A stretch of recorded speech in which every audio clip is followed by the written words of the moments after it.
So Yep. today Perfect. I'm talking with Jacob Powell, and we've been working on some enhancements to really to an MRP project, right? So our customer had some wanted to implement MRP in NetSuite. They were completely outside of NetSuite. They were doing all of their MRP in spreadsheets and Google Sheets and all kinds of different documents that they were holding. A lot of the things was just tribal knowledge. There's a couple of planners, someone to plan on the purchasing side, and then a team to plan on the manufacture production side. And so we've been talking with our customer for quite some time. And ideally, we wanted everything in NetSuite, of course. That was always the optimal thing to do. We went on to implement MRP in NetSuite. And there's some things that it's a great tool at its core. What it's doing is, I think, the right approach to be able to do full MRP, to plan all the raw materials, to plan production schedules, all of those things. But there's some challenges with kind of the basic layout of the system. What we're showing, what Jacob is showing here, is really the planning workbench. And this is a standard module that you get, which is really good. Now, obviously, to get to even this point, you've had to really do all of your item setups. There's all kinds of elements within this before you can even get here with NetSuite.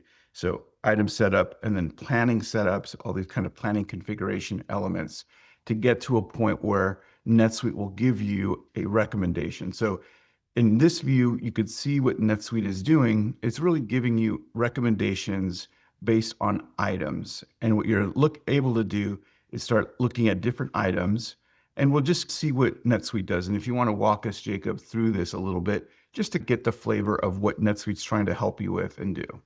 Thanks, Victor. So this is NetSuite's native planning workbench that ships with the MRP module. And in this dashboard, it's item-based, like Victor was saying. So for a specific item, when the system runs its netting function in the background, which is really the function that goes and does all the heavy lifting for all of the calculations required to see when items are going to be available for what work orders, purchase orders, etc. Then it provides you a summary in kind of 4 different sections. And mostly it's these 2 sections, supply and demand. So it shows you all the demand requests and then all of the supply planned or actual orders that exist in the system to supply that demand. Hey, when I went and ran my netting function, I saw that for this item, really the only demand that I have in the system right now, I don't have any orders or forecasted demand. It's really just this safety stock that's requiring me to build stuff. And on the supply side, I see that I have some on-hand quantity, and then maybe it's suggested some sort of order or picked up that I have an existing order in the system for this item to fulfill some of that. It will also provide in these other 2 sections, maybe some intelligence on what you should do to correct an upcoming issue. So maybe the netting function calculated that it wouldn't have the materials on time for a work order. This case is just saying, hey, you're past your safety stock. You need to get it here. It's late. But it will provide some sort of intelligence to you on what you should do to correct the late action, whether it's a change order or just move a planned order around, turn a planned order into an actual order, something like that. So yeah, so these are really good tools, we think. And you have filtering on the left, so you can look at different things. Right there, it's like MRP. These are items that have been designated as items that are really like raw material components in this environment. You could really, sometimes raw material components could also be items that you produce, or so it could be that you are buying finished goods and they're also raw materials. But it gives someone an understanding of saying, oh, how am I going to plan for things? And so the replenishment method is helpful. There's the planning item category. That's a really important one. And because sometimes people plan against like types of things and what they want to see in their workflows, they want to see the kind of types of items. And so that's really a very helpful category. So especially when you have multiple planners in the environment. So these are really good tools, we feel, but in some respects, it's not really helpful just to see all of the information this way. It's really table-based. You're not really seeing, okay, I have planned transfer orders, planned work orders, they're all intermingled. It's really difficult from a user perspective to take real actions. Should I commit this planned work order? What does that do in the overall scheme of my production schedules? How do I see time in here?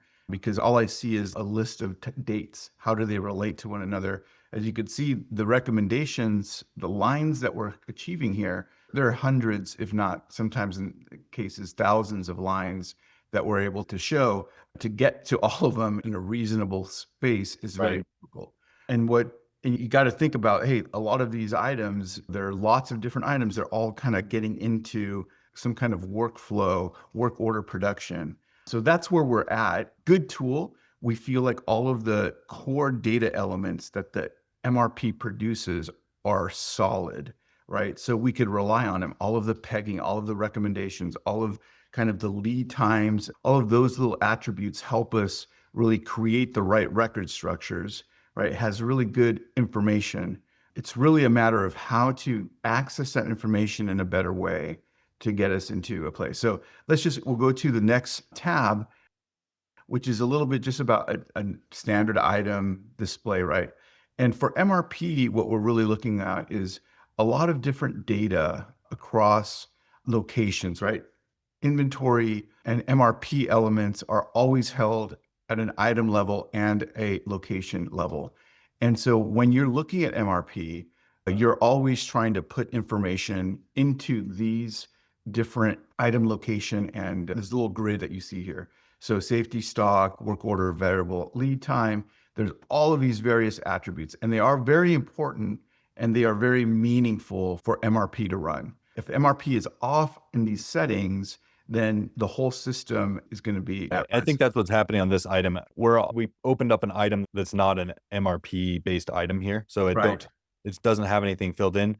But I think you're correct, Hector. Like all of these fields become really important to manage between all of the MRP items that I have turned on. And that's usually the biggest problem people have getting these implementations stood up is how do I manage my item master and keep all this data up to date, correct, et cetera. So the first thing is, how do you just start getting information into the system? So let's open up the next tab. What we're trying to accomplish here is called it like an item health dashboard. Really, the idea that we're trying to achieve here is to say, oh, we have a way to look at information in a different way, right? We could do some filtering. We could look at MRP items, MPS items. We could look at the item and see all of the locations. And then in each of these, start filling out information that we want to. So this really helps us make those data entry points much faster. Visually, it's interactive and it helps people just enter in data. Additionally, sometimes people want to do this offline, right? They want to just create their own Excel world. We obviously offer a custom import CSV that has a template, right? You can import your CSV document that you've prepared and just get the data into NetSuite. So ideally, you're able to start entering in information that's really valuable in a way that then you could use it in NetSuite and it's consistent. It's not revolutionary. This isn't but it's really important that users can get really comfortable and see all of the information in a clear way as they're entering information, item details into NetSuite. Right.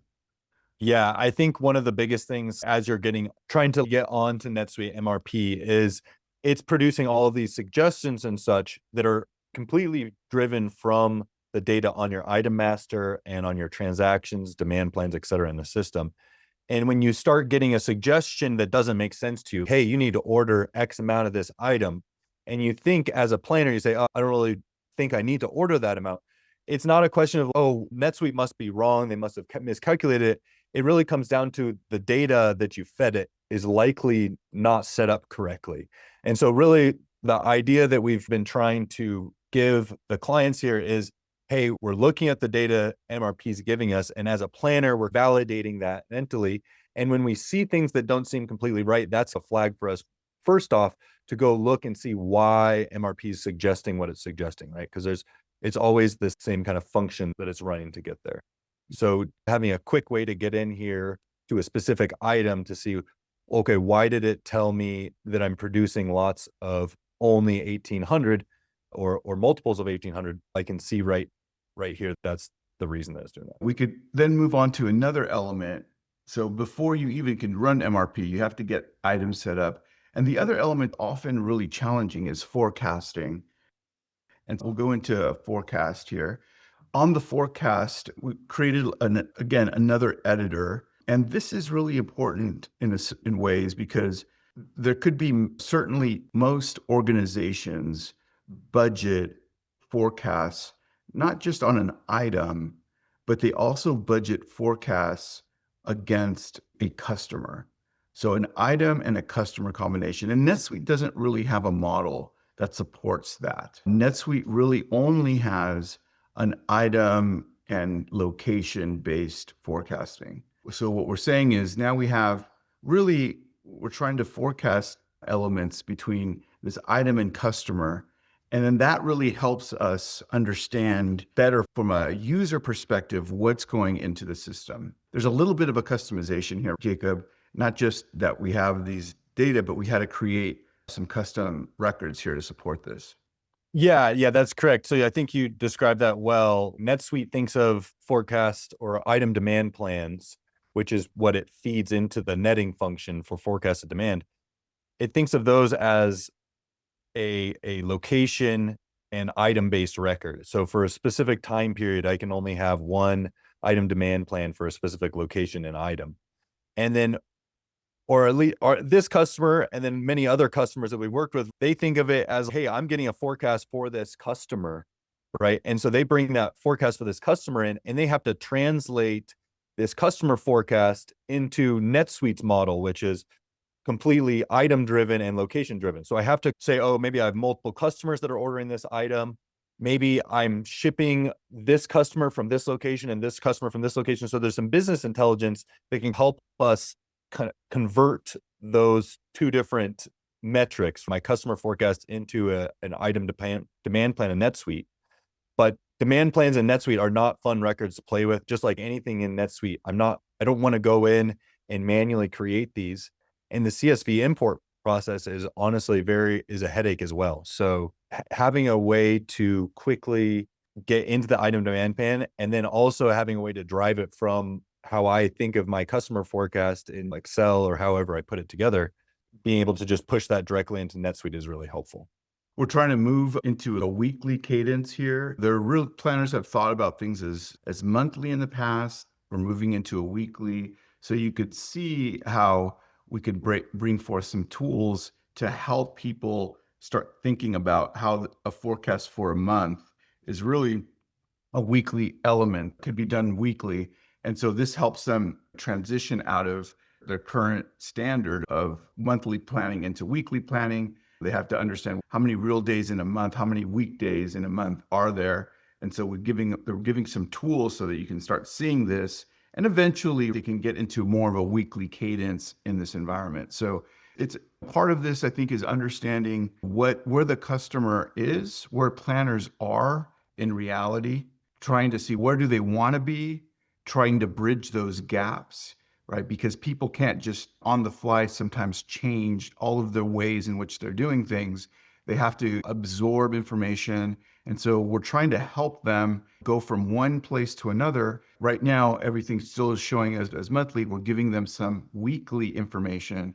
And then at some point in the future, we might say, yep, we all got the right strategy now. Let's show all of this in kind of a weekly cadence so that it's very easy for people to see that information, right? So that they're in a better spot as opposed to just seeing it monthly. People can change the forecast here in this tool. They can also import forecast data so that they could drive new information. And so we've given them import templates to be able to do this quickly. This is a really important part of their business because in this environment, orders come in very late, right? If we relied on the sales order to stimulate demand, we'd never be able to produce in time. So we need to be able to produce much earlier in anticipation of demand.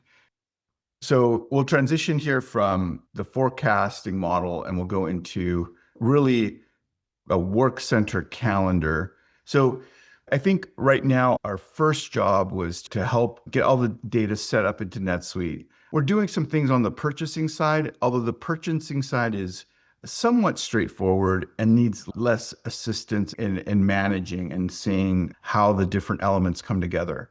But I think the Work Center calendar has calendaring features that could be applied to all kinds of different views. So whether it's purchasing and seeing a purchase calendar, or transferring orders and seeing like a logistics calendar, or maybe planning for projects, seeing resource and milestone calendars.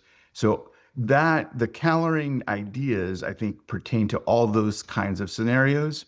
And this one will show you some very specific and I think powerful ways about looking at really work centers and work orders within those work centers in NetSuite.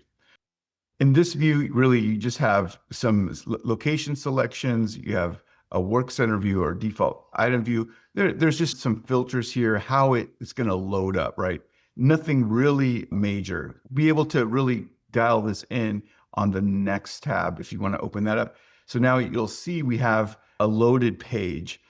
Exactly. So this is, like Hector said, this is like a Gantt chart of all of the planned orders from the planning workbench that NetSuite's netting function had created in the backend. So it's the supply plan, but we're seeing it in this kind of schedule view. And I agree with Hector, this could apply to the purchasing team or the internal operations team. But this calendar tool we specifically built for the manufacturing planner so that he could start getting into this MRP realm when he's already busy on the shop floor every day trying to make sure that he gets the items out the door using his normal program. So we're really trying to get him into thinking in this planned space where NetSuite's kind of planning your next move for you without trying to force him into this hard to understand and analyze workbench that most people who are in the manufacturing planning space might just export these results to a CSV and just take it from there in a spreadsheet.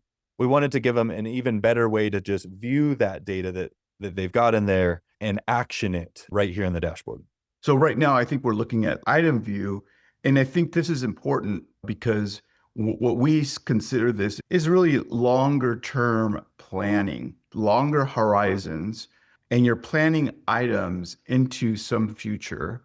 And you'll see that you have here all of these blue shaded elements. These are planned work orders. As a planner, I might be thinking of items, and maybe I'm thinking of categories of items, and I'm looking at them and saying, how am I in longer space of time? How am I planning this out? Longer space of time is just relative to your production cycles, right? So longer space to you might mean a week or two, or it could mean months in advance.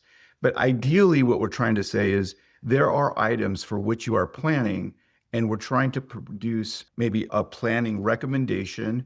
And this is perhaps maybe a rough cut look right now at what NetSuite is providing in terms of when it might place an order for you to do. And in our planning situation, they're really thinking about this at first from the item perspective. Let me look at all the items related to this category.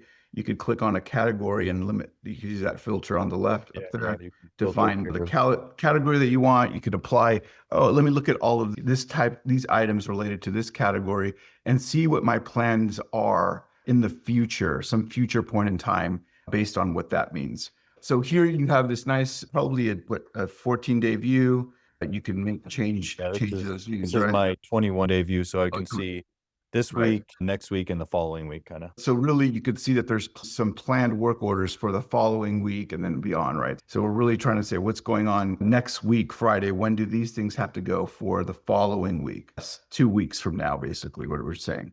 All right, so nice, right? This is all good. Anything else to say here, Jacob? Okay, yeah. So I think the one thing that we really wanted to see in item view is, I'm just going to take this category filter. Oh, maybe I'll leave it on. The one thing we wanted to see in here is, hey, we've got these planned orders, but there's a reason that NetSuite generated them, right? This one's got this little date of 6/15 on here.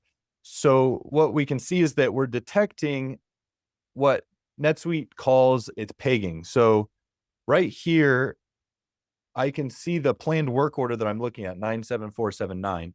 And the reason it's creating this is because the planning netting function essentially calculated that I needed a transfer order to another location. And so it's saying, hey, you've got this transfer order that you've got to get product for. And if I really wanted to, I could dive into that transfer order and understand, okay, it's creating this transfer order because I have a demand plan at this other location. So I've got a demand plan at this location. Thus, I need to get product from my supply location, Hudson, which is why it's producing this planned work order. So what we wanted to see is in this Gantt view, in this calendar view, I want to see that demand. And so we created this little filter here where I can turn on my demand.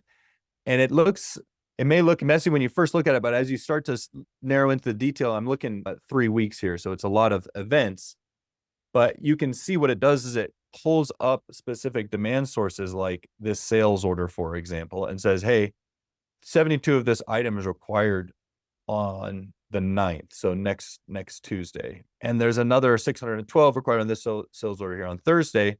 If it's gray like this, the netting function had already detected that you have enough to cover this. And so it shows you, hey, you're covering this with on-hand quantity. Now, if there's a scenario where maybe I don't have enough on-hand quantity, then it flags this as red. It says, hey, you're supposed to use on-hand quantity, but you don't necessarily have enough. So this is where I could go dig into this and maybe edit this work order, throw in another work or something like that. That's this demand view that I think was really important to that long range rough cut planning that we were talking about. And then even on here, you have planned work orders, which are not really work orders, right? They're just stubs of a work order. And I think you could firm them here. You could move them around. You have some capacity to say, okay, I want to move this around here. I want to change what I have. Maybe you want to change the quantity. You can, so it's not like it's a recommendation. It still needs people and intelligence and things to understand what is really happening. But it gets you closer to where it thinks you need to be. And not based on just tribal knowledge but based on real information that you've put in, real demand, sales order demand, real forecasted demand that people have worked through, right? So it's not just, oh, I'm taking a temperature check. I got some real things, but you still have the power to adjust here. You can firm those orders up right in the tool, right? So you can get them into actual work orders. You can do all those different things in here just by using tools that are really easy. So NetSuite would have you go through a whole another separate process to Right. That's a good point. To create this planned work order here from the workbench, those who have used this system probably know I have to firm it up, release it from within this workbench, and then go to a whole separate page to then create those work orders. And then I have to rerun the whole repository to come back in here to the workbench to even see that anything was affected, right? So this gets me at least one step closer to, I don't have to make multiple page routings just to get a work order created. I can just right click it. Maybe I just want to firm it so the next repository refresh doesn't wipe this guy out, or I can actually convert it to an actual work order if I'm ready to commit to this. So there's these processes that we want to make that are more intuitive to a user, right? That they're just, I'm doing it right here. I'm in this space. I want to work, I want to plan, and I start wanting to create some kind of firming element. All right. So this is really, I think, a good way to think about in terms of just items, but this isn't the only thing that people think about, right? Right. I'm not really thinking too much about capacity at this point, right? I'm not thinking physically about my warehouse, right? I'm planning for a specific location right here.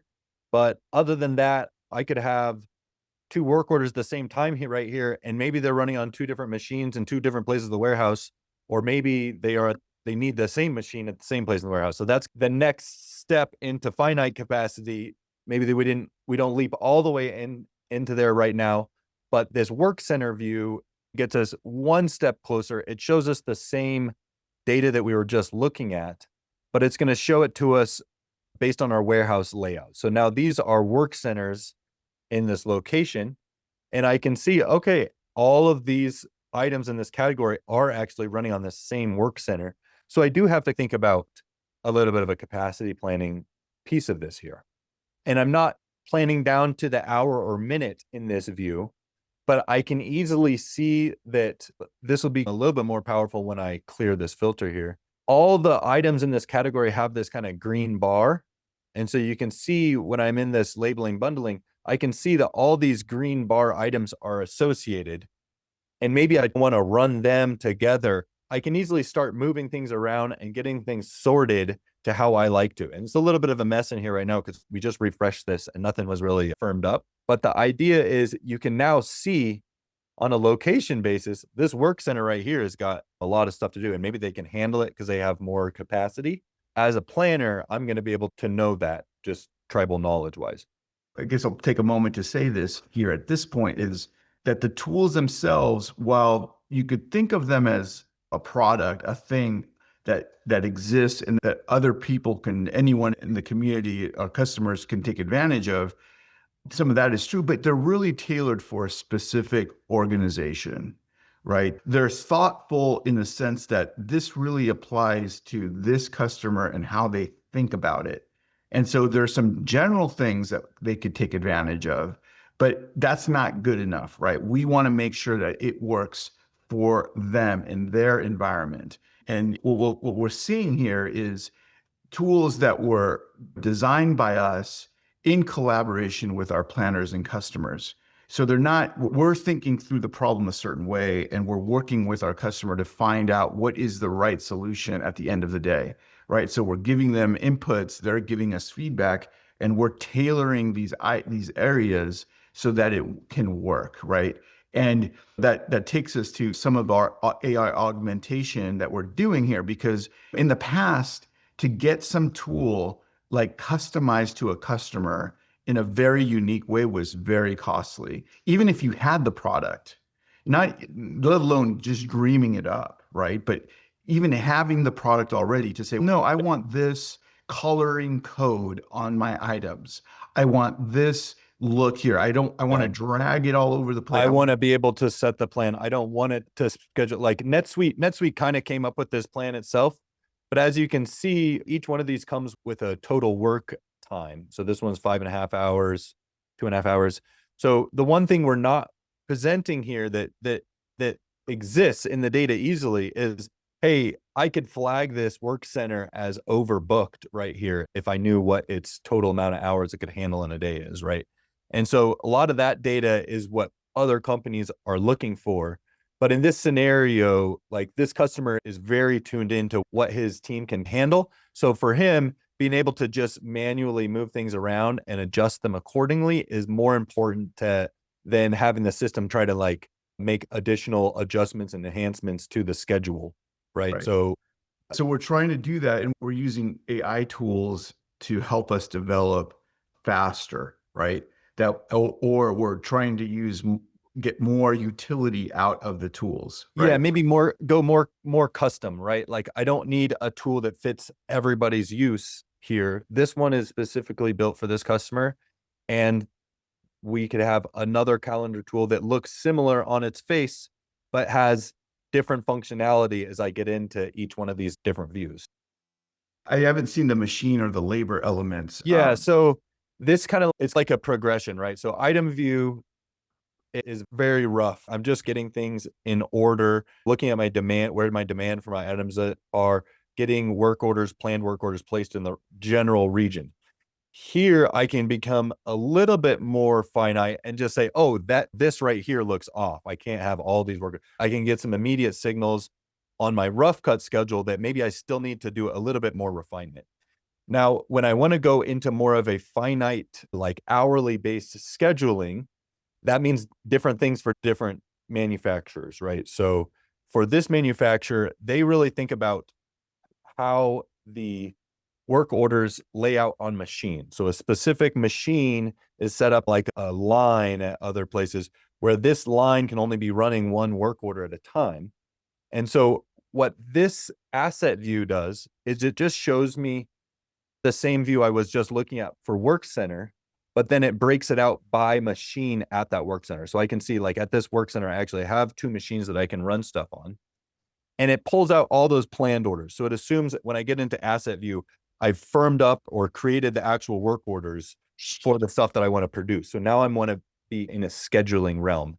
And you can see these guys are grayed out right now because they haven't been scheduled yet. So I can essentially add these into my finite schedule just by scheduling them like this, which will allow me to adjust their specific start and end times. If I wanted to start saying, hey, like this work order is going to run in the afternoon on this machine, whereas this one's going to run in the morning, right?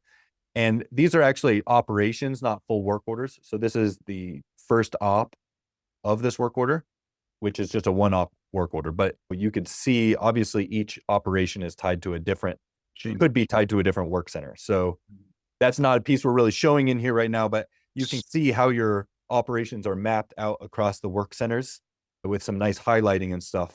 I don't have a good example pulled up in front of me, but that is, I know a lot of clients have a lot more operations. So that is built into this tool. Yeah. So the idea is that as you're going, you're progressing from left to right on the menu system up on top, that you're planning longer time things.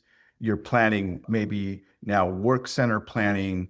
And now we could even think about machine type planning and planning those in time and depending on your configuration. So everybody's got slightly different requirements and the way they've handled all of these objects in their world, what they think what a work center is, what is a machine, what's an asset, how they think about all of that. So all of these elements are there. Now, which brings us an interesting thing is in the advanced manufacturing bundle that some people try to utilize, NetSuite attempted, I think, to do some of this type of work in that bundle, right? Into providing some of this solution here, it created custom record structures, right? That aren't necessarily, they're not really MRP, right? They're not at the core of what MRP is doing. They're just helper records to help you, for example, an asset record that helps you create assets against work centers. So you have some more utility. They are just simply custom records. It's like a bundled solution that helps you do this. We didn't find that those were really drivers, right? That we could think of other methodologies of customizing around NetSuite standard things, which are really at the heart work centers and operations, right? The operations of a routing, and then also a cost template, right? Those three fundamental things we can add into that custom records, custom fields to decorate what an organization might be doing specifically. So you might call things assets or machines. You might have different types of assets, right? Asset categories. You might think of labor, resources differently than other people, right? So the idea is that we're flexible here. The core of it, those work centers, operations, and cost templates, that is absolutely needed. And that's part of the fundamental structure of building manufacturing in NetSuite.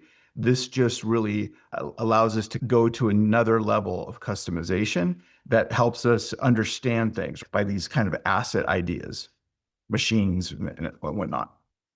All right, cool. So I like this. Can you go into what I think is another really cool area is this inventory element, right? Just still in the planning thinking. Yeah, so this inventory view is going to show me all the items that I'm planning for in this time range. So this is a 60-day window, and it's just going to show me kind of like a running inventory ledger for all of these items. And one kind of nice feature here is all of these are assembled items, right? This is the manufacturing planner's workbench. He can open up a detail view for all of these component items to try that are going into his assembled item to try to understand where he might come up short for the material required for one of his assemblies. And so he may need to chat with the purchaser about how we're going to get through the shortage, et cetera. It really gives you a really easy way to dive into exactly what that netting function calculated when it went and ran and just see it in a visual way. This is something that NetSuite never offered us, but the data is there that it's getting. It's just you needed a way to visualize it. Each time there's a sales order or demand plan, it decrements the inventory. And as NetSuite detects that we're getting close to our safety stock, which maybe we could give a little indicator here that it's sitting right in here because we can see that NetSuite constitutes a planned work order that I can then turn into a work order. So it's saying, hey, I'm going to add an inventory right here so I never get below my safety stock. And it catches that next bit of demand so that it's always keeping you above your safety stock. So you can visually see what that netting function did with these planned work orders to keep you in the green per se. Yeah. One of the things, Jacob, with this is, which would be very interesting as a planner is to see your plan to actual in a charted method like this. Right now, we're not really holding this and stamping this information, but we certainly could. And once, at least as when plans get committed, when work orders do get committed, then that becomes some kind of a plan horizon that we've committed to. And then we can see the performance of that plan horizon in the future. And then start evaluating our effectiveness at planning, right? What actually happened? How did the materials really show up in the environment, right? Where was the actual demand and how it related to each other, right? So we could see inventory movement really in that actually happened versus what we had planned for. Right. So those are just opportunities. Again, NetSuite at its core has all of that data. We didn't have to enhance anything here. Really, it's really just about exposing the information, making utilities that are more useful. We hope you found these insights helpful. If you're ready to get more out of your NetSuite investment and unlock untapped potential in your business, start your journey with Prolecto. Contact us today.